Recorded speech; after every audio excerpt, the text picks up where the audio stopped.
اعوذ باللہ من الشیطان الرجیم بسم اللہ الرحمن الرحیم الحمد للہ الذی جعلنا من متمسکین بولایت علی بن ابی طالب وجعلنا من الباقین علی سید الشہداء اما بعد فقد قال رسول اللہ صلی اللہ علیہ وآلہ وسلم بسم اللہ الرحمن الرحیم ھذا حسین فعرفوہ۔ معزز ناظرین کرام، السلام علیکم ورحمۃ اللہ وبرکاتہ۔ ہماری آج کی یہ گفتگو متعلق ہے امام حسین علیہ الصلوۃ والسلام اور ہدایت امت۔ ہماری یہ گفتگو 2 جز پر مشتمل رہے گی۔ پہلا حصہ مخصوص رہے گا حضرت امام حسین علیہ الصلوۃ والسلام سے، اور دوسرا حصہ مخصوص ہوگا انشاءاللہ امام حسین علیہ الصلوۃ والسلام اور ہدایت امت۔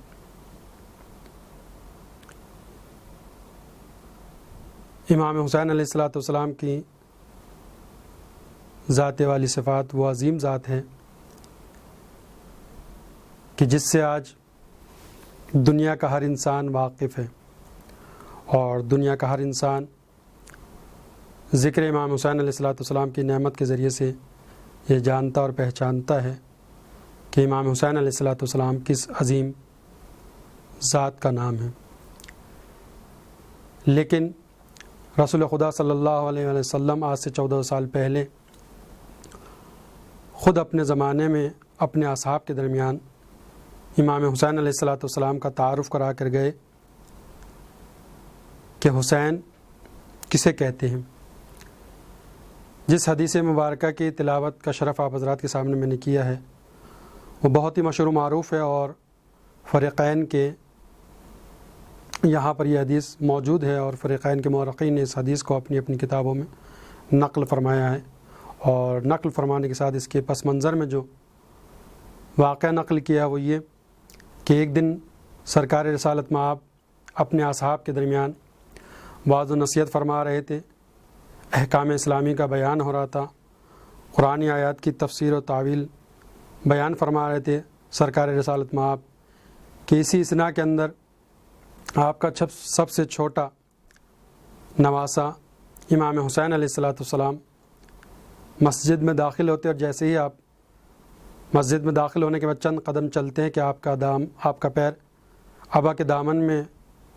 دامنگیر ہوتا ہے اور آپ زمین بوس ہو جاتے ہیں۔ تو تاریخ بتاتی ہے کہ سرکار رسالت مآب نے جیسے ہی یہ دیکھا کہ امام حسین علیہ الصلوۃ والسلام زمین بوس ہو گئے ہیں، آپ نے اپنے خطبے کو منقطع کرا، اور وہ وعظ و نصیحت کا سلسلہ اور آیت قرآنی کی جو تفسیر آپ بیان فرما رہے تھے اس کو روکا، اور رکنے کے بعد ممبر سے نیچے تشریف لائے اور اپنے نواسے امام حسین علیہ الصلوۃ والسلام کو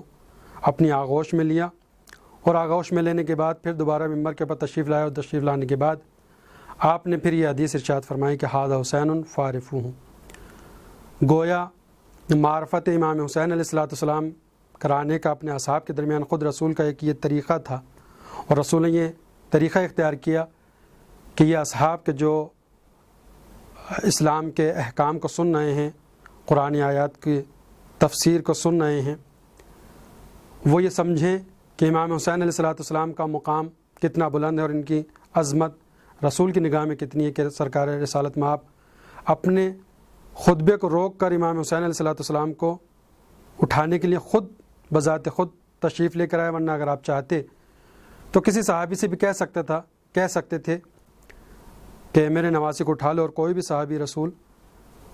امام حسین علیہ الصلوۃ والسلام کو اٹھا کر سرکار رسالت مآب کے پاس لیا تھا۔ لیکن کیونکہ سرکار رسالت مآب کو امام حسین علیہ الصلوۃ والسلام کی عظمت اور فضیلت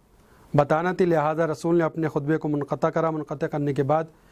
ممبر پر تشریف لے کر آئے، اور تشریف لانے کے بعد مجمع کو مخاطب ہو کر کہا کہ ھذا حسین فعرفوہ، یہ حسین ہے میرا، اس کو پہچانو،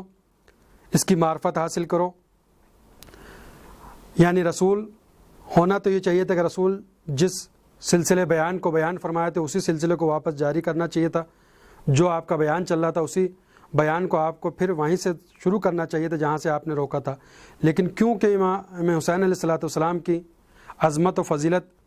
اصحاب کے درمیان بیان کرنے تھے، لہٰذا سرکار رسالت مآب نے جو پہلے بیان چل رہا تھا اس کو وہیں پر چھوڑ دیا اور پھر ایک